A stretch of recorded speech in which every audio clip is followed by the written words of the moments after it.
In this video, I will show you how to fix backup account issue in SEARCHABLE, so make sure to watch the video until the very end. Step number 1. Check your login credential. First, ensure you are entering the correct login details. If you are using Facebook, Google or Apple, double check that you are using the right account linked to your backup profile. Step 2. Reset your password. If you forgot your password, don't worry. Go to the login screen and select the forgot password option.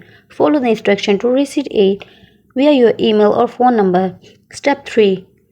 Clear app cache or reinstall. If you are still having issue, try clearing the app cache or reinstalling it for Android. Go to the settings app, then go to the app. Here search for SEARCHABLE, click on it. Now go to the storage option. Here clear the cache, and for iOS you need to install or reinstall the app.